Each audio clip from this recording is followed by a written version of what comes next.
Welcome to Holistic Health for Happy Kids, the podcast where we dive into the root causes of children's health challenges and explore natural solutions to help little ones thrive. I'm Lisa, a passionate paediatric naturopath and mum of 3, dedicated to empowering parents with practical tips and expert insights to raise healthy, happy kids. Each episode will unpack common childhood health concerns like allergies, eczema, fussy eating, and gut health, and share evidence-based advice to support your child's wellness naturally. Let's create a generation of thriving children, one holistic step at a time. Thank you for joining me on this journey.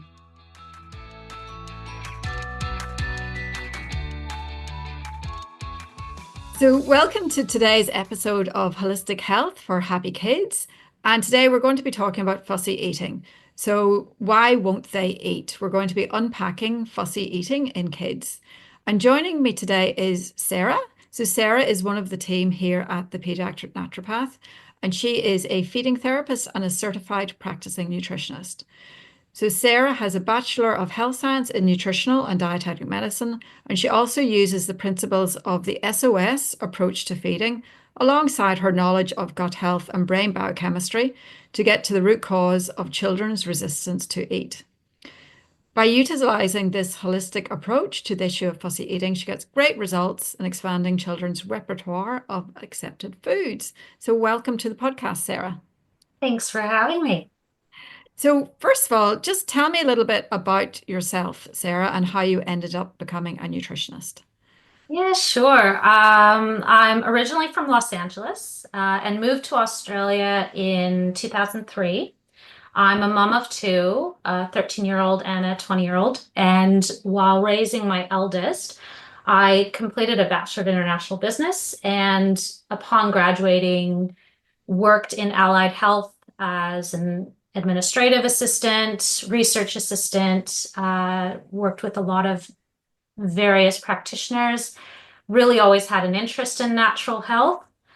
And when my daughter started primary school, I decided that I wanted a bit of a change in career and pursued my degree in nutritional and dietetic medicine. And always knew from the outset that I wanted to work with kids, with families, being a mom myself, and just knew that nutrition was just such a paramount, it plays such a huge role in health and has played a huge role in my life as Yeah. well. Yeah, it's the cornerstone of everything, isn't it? Like eating, sleeping, you just need them. I actually forget because we're going to be talking about how you were a fussy eater when you were a child, and I actually have completely blotted out that I completely rejected meat for years at a time when I was young because I didn't like the fat on the outside. And I completely forgot this as well. I actually used to throw out my lunch on the school bus every day, also for years. I think I just didn't like the ham sandwiches or whatever that my mom was packing, so I just chucked it out. And I really put that in a little area of my brain and forgot about it until recently. But you recognize that you were a very fussy eater when you were a child. So when you were going through your fussy stage, what sort of foods were you eating on a daily basis? Oh gosh, I was a very fussy eater, and had a very narrow range of foods. As a young child, I basically had a beige diet, lots of carbs, lots of cheese and dairy, very little protein. I think it was eggs and chicken were my only sources of protein, and cheese, and drank copious amounts of milk, lots of sweets. I also had, it was, I was raised in a time where there weren't many diagnoses Yeah, occurring. I probably had borderline OCD tendencies. yeah. Um, I needed specific cups for different drinks. If my routine was disrupted in any way, I wouldn't be able to cope. needed to stay clean and tidy at all times, didn't like mess, gave me a lot of anxiety. So I'd say, I wouldn't, I never ate red meat. You mentioned that you'd never had, you didn't like the fatty bits of the meat. And I think I didn't like that the food was so chewy. Mm. I couldn't handle that. Certain textures really bugged me. Fruits and vegetables were very narrow of my accepted foods. My typical diet probably would be, I'd wake up, have breakfast, and it would be some frozen waffles with the uh, maple flavored syrup, which was more that high fructose corn syrup. And then at morning tea, at, what we'd call in Australia, your canteen, I'd have, a couple frosted donuts and a carton of milk. And then at lunch, I might have a turkey sandwich that my mom made, or I'd get spaghetti, but only put butter on it and have some garlic bread, and then a can of Coke. Um, Afternoon tea or in between kind of final classes, I'd go to the vending machine, get some lollies or cookies or more soda, something sweet to kind of get me through. And then after school, I'd go and make myself a big ice cream sundae. And, Wow. and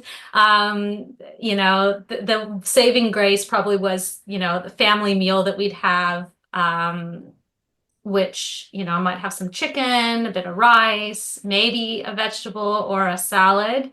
Um, and then I'd have more sweets in Wow. the evening. And it was just so much sugar, so much processed food.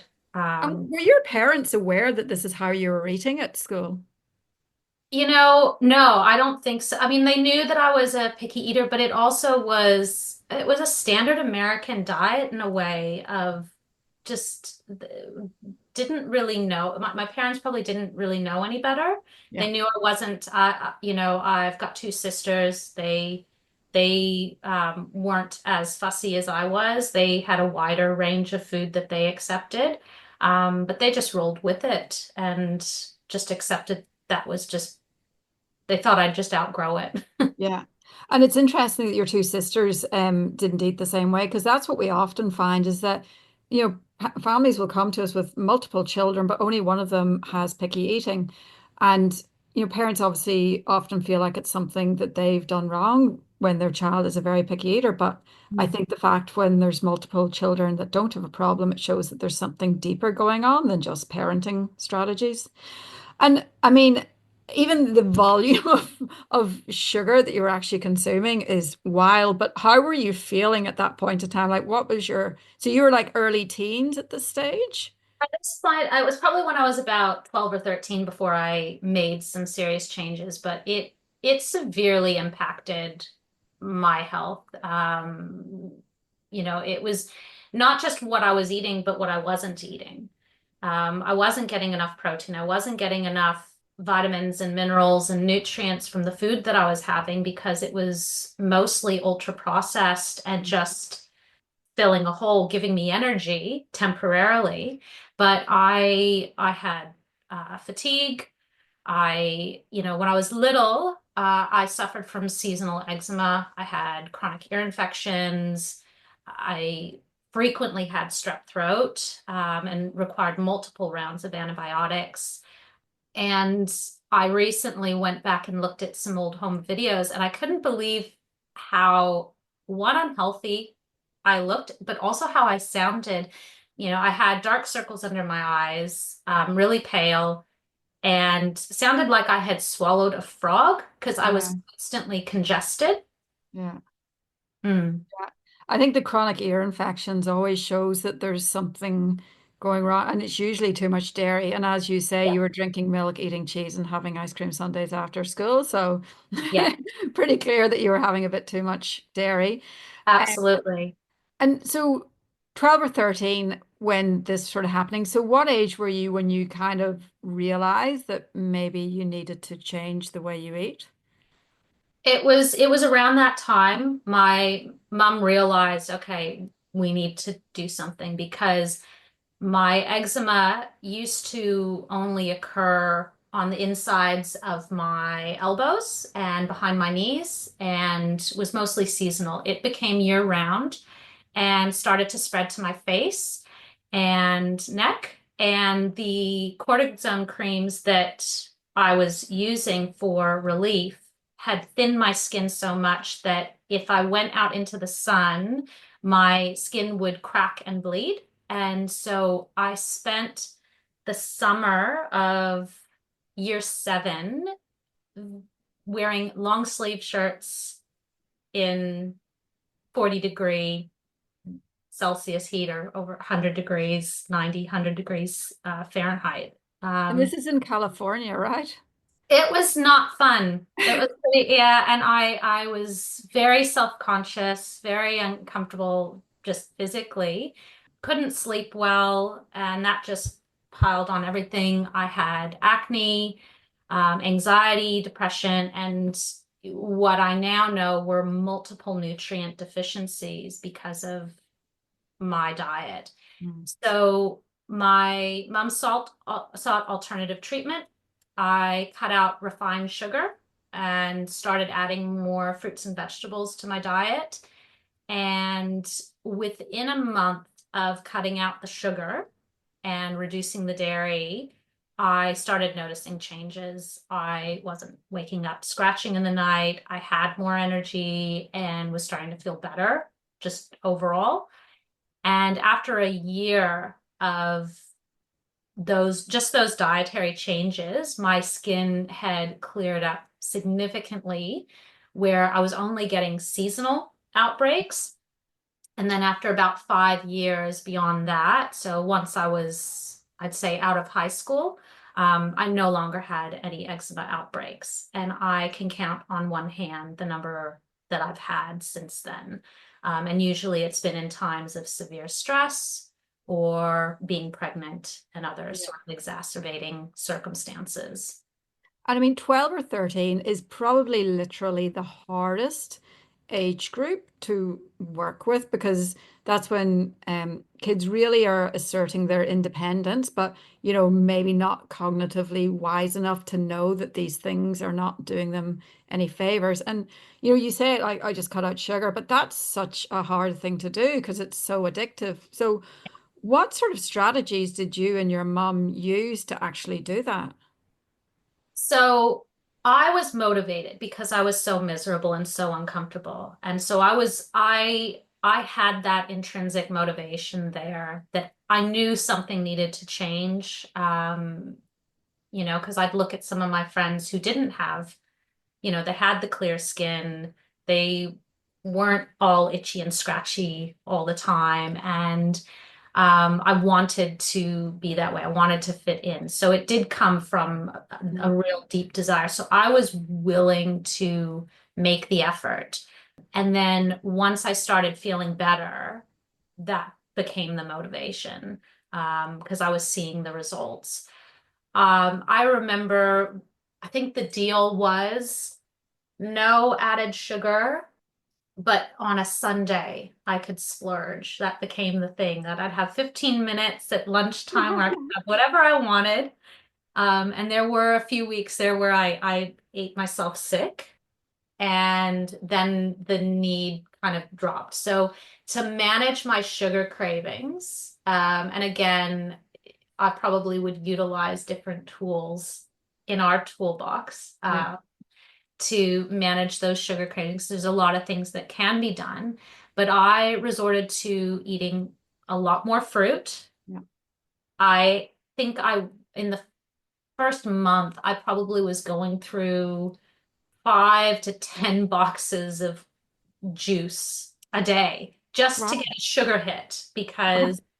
because I missed having soda or I missed having cookies and I just need something sweet.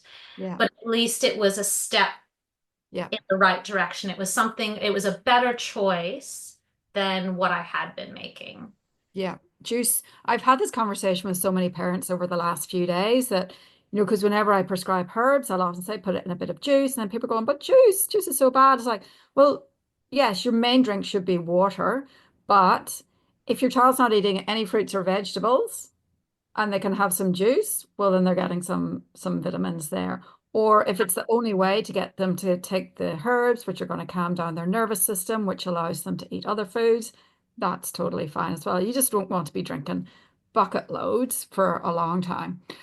And I mean, kudos to your mum and to you because a lot of people would just have been put on an SSRI, or maybe not then, like, because that's 28 years ago or so. But nowadays, if a child presented to a doctor with the symptoms you talked about, so, mild OCD, depression, anxiety, fatigue, there's a high chance they would be put on an SSRI without a even brief questioning about what they were eating day to day. And so what about your kids? Like so now you've come full circle. Your kids are big kids, especially your eldest. How was their eating when they were younger? I was very lucky. So especially we had a veggie garden, and when they were really little, they've got a much broader range of foods than I did while growing up. We put an emphasis on whole fresh foods, fruits, veggies, lean proteins. They got involved in the kitchen, helping me cook. My son actually developed a real passion for cooking when he was about 9 or 10.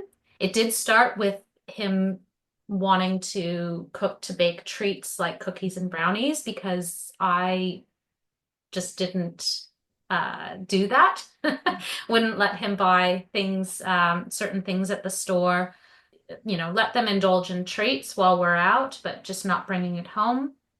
And he eventually moved on to more savory dishes.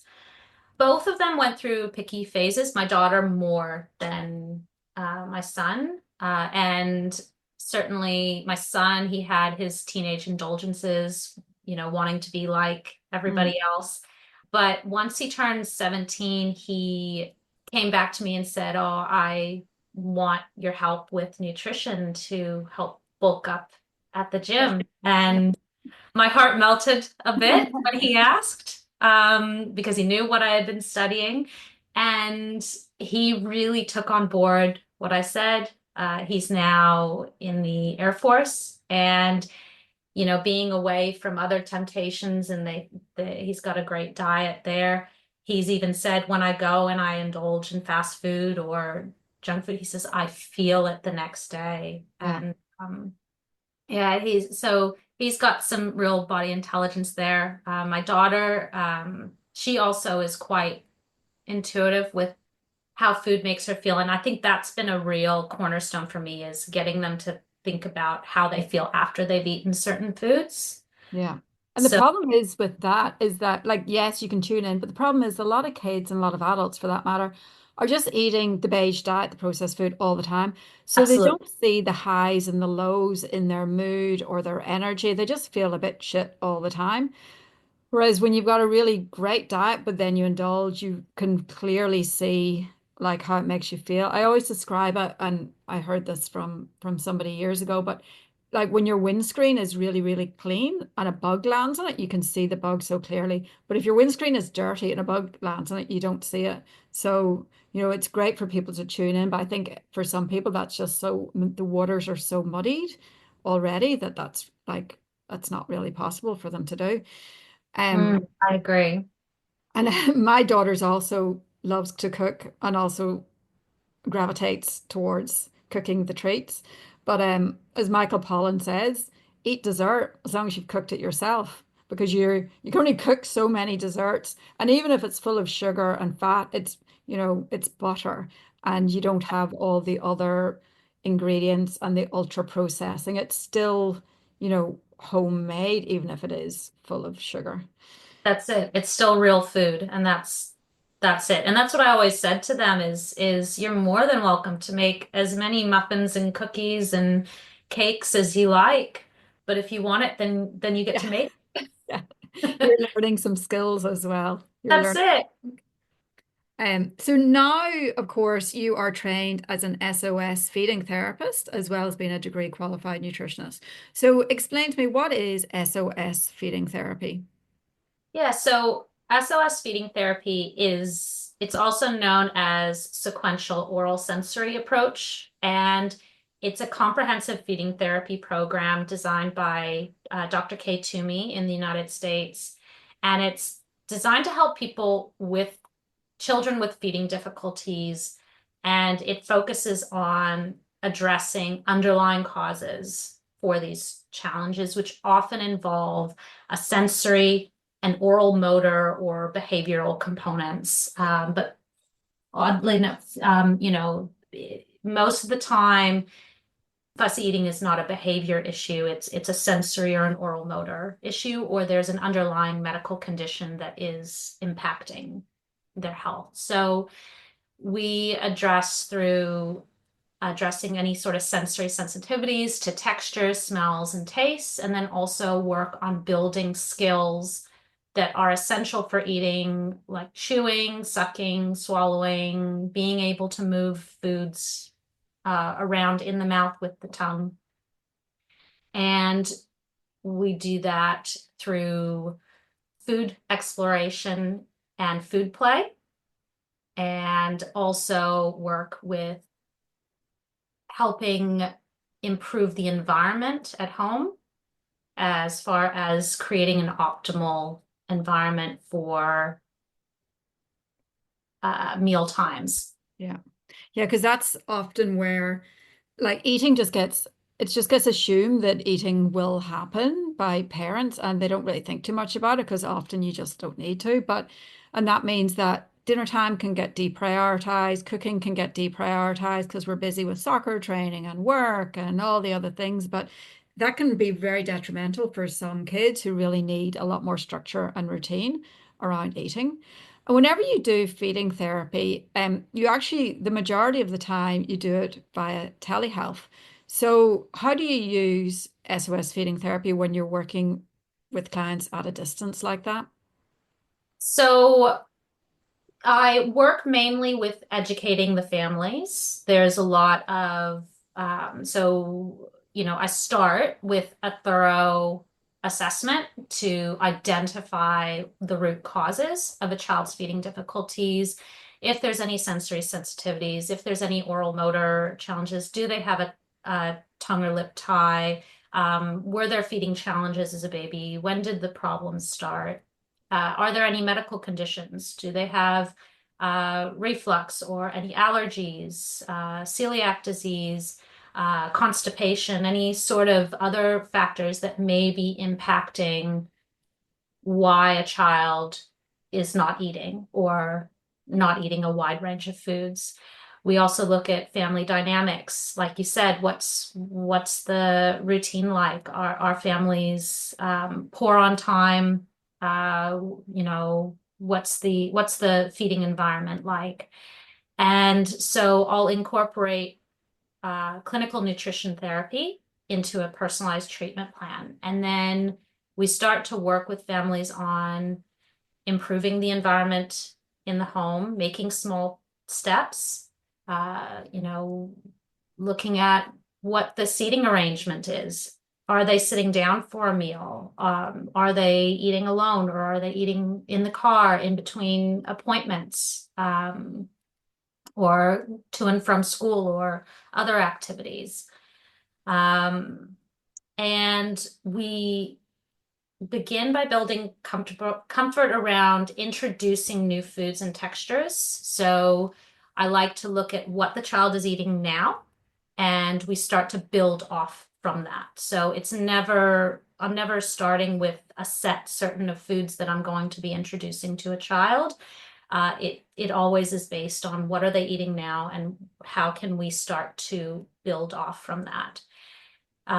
Then we I educate parents each week. So we do a 12-week feeding program where I work either weekly or bi-weekly, depending on family commitments and what works best for the family, to provide guidance and support and on how to implement food play and feeding therapy at home. And we oversee that through, recording of videos to, that that parents will share with me so that I can view, the child at a meal, view them while they're doing the food play activity to see their responses and help to guide parents on knowing their child's cues, on where the stress points are, and give suggestions and guidance on how to work through the program. And of course, you're because you've had your own experience with yourself, with your eating habits, you're clearly not sitting in an ivory tower kind of. I think what people fear is that they're going to get judged for the situation that they have found themselves in, but clearly you won't be doing that because you've actually been there yourself personally. Absolutely. And as you know, the research shows, what is it, 94, 96% of fussy eaters, it is not the parent's fault. It Mm. has nothing to do with what a parent has done or not done. And I think that's a real, what's the word? Consolation.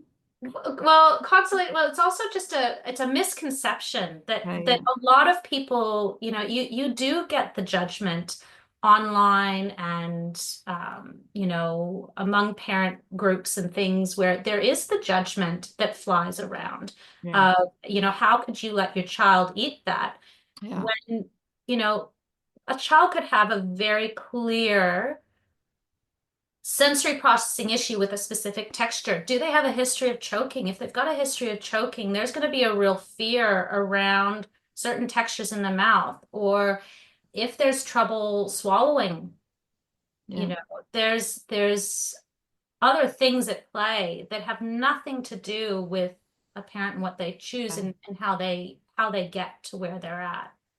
And the judgment, not only is it, unhelpful and demoralizing for the parent, but also prevents actual investigations happening. So, if you go to the doctor and 100%. say, my child's fussy eater, I've actually heard of like pediatricians saying, just give them a steak and tell them that's all there is for dinner, which makes absolutely no sense when the child could have celiac disease and they don't want to eat because they've actually got undiagnosed celiac disease. So, I mean, we never judge parents because we look more deeply and we do stool testing and we do hair testing to try and find the physiological reasons behind them not eating as well as the sensory and all the other issues, but finding that reason that is stopping children eating.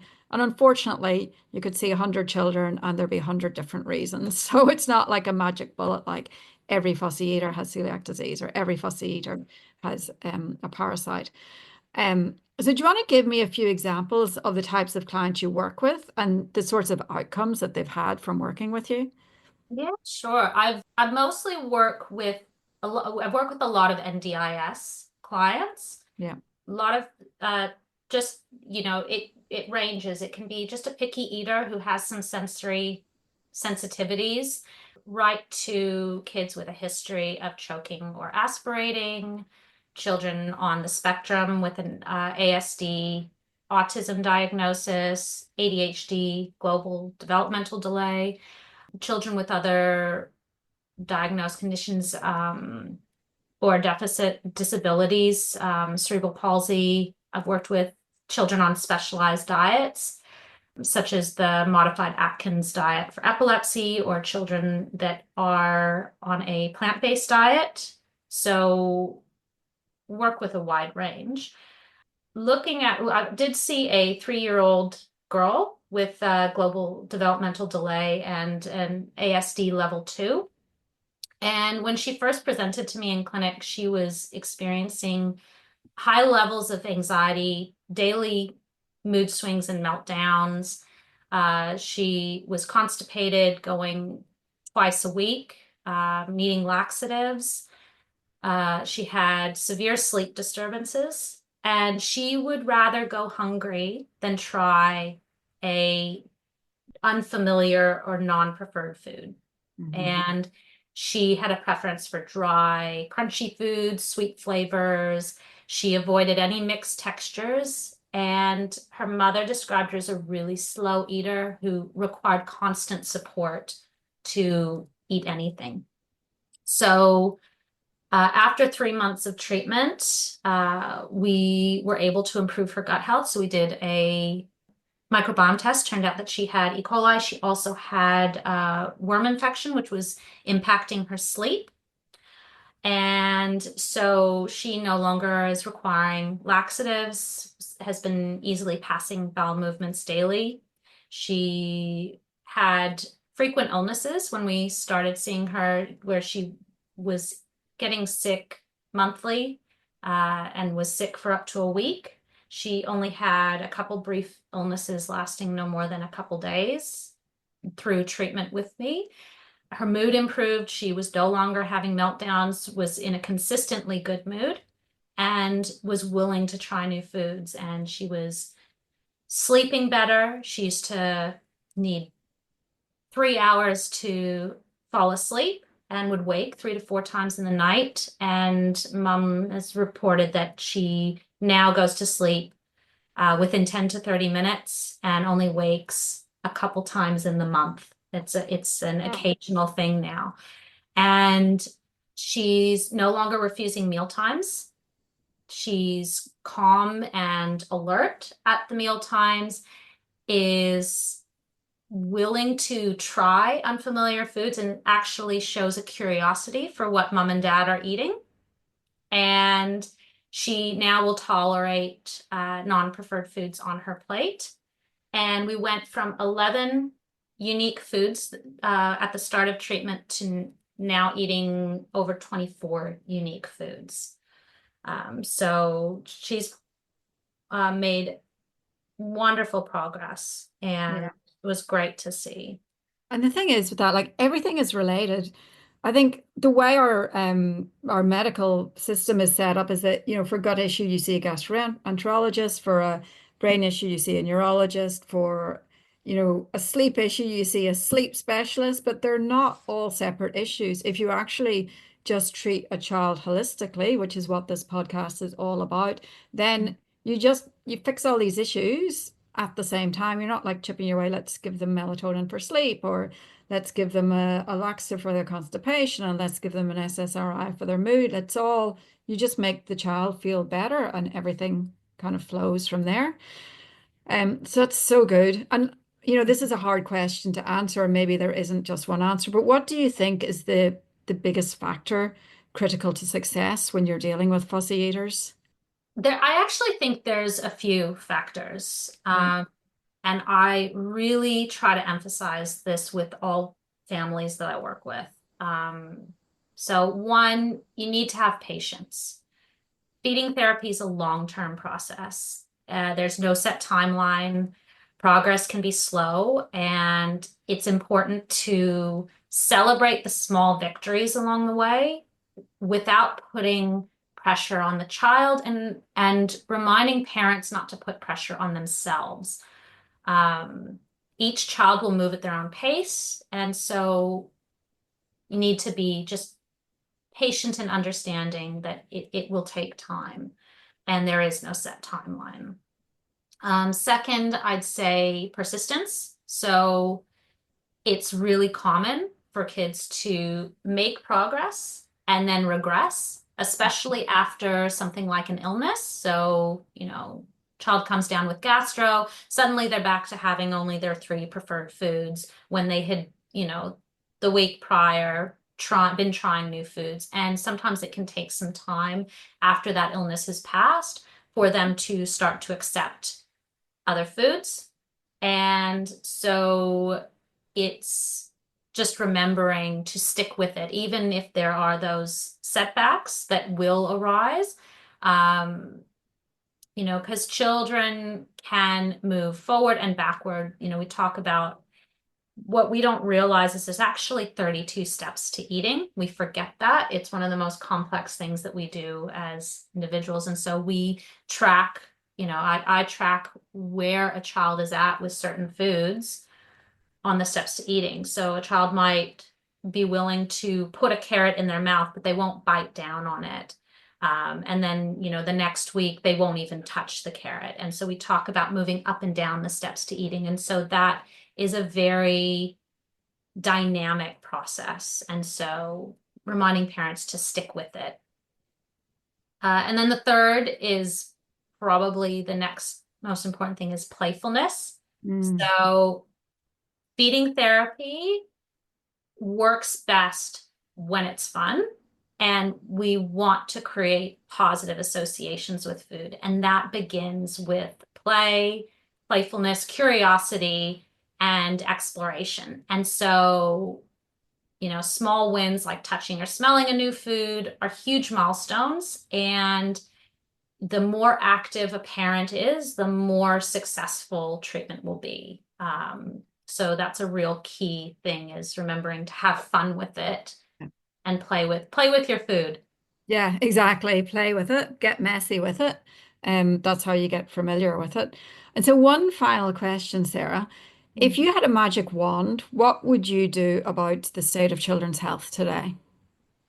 If I had a magic wand, I would want to remove all ultra processed foods and the marketing targeted at children.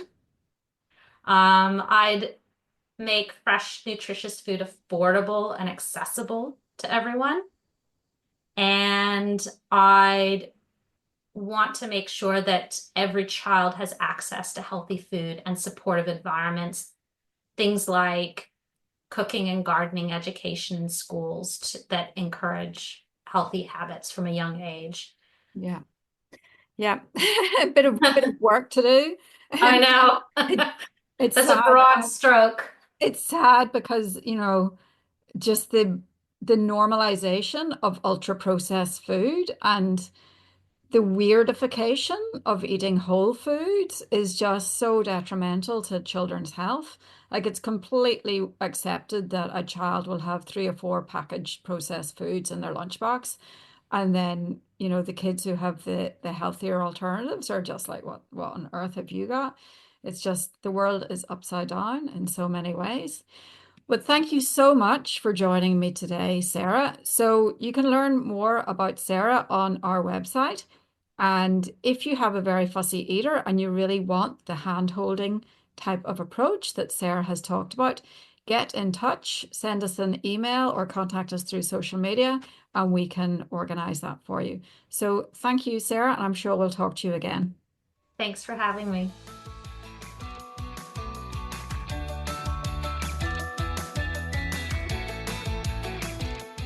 Thanks for tuning in to Holistic Health for Happy Kids. I hope you found today's episode helpful and inspiring on your journey to raise thriving, healthy little ones. Remember, small, consistent changes can lead to big transformations. If you enjoyed this episode, please subscribe, leave a review, and share it with other parents who might benefit. You can also follow me on Instagram and Facebook at the Paediatric Naturopath for more tips, tools, and inspiration. If you've got a question or a topic you'd love to hear about, please send me a message. I'd love to hear from you. Until next time, take care and keep supporting your kids in the most natural, nurturing ways possible.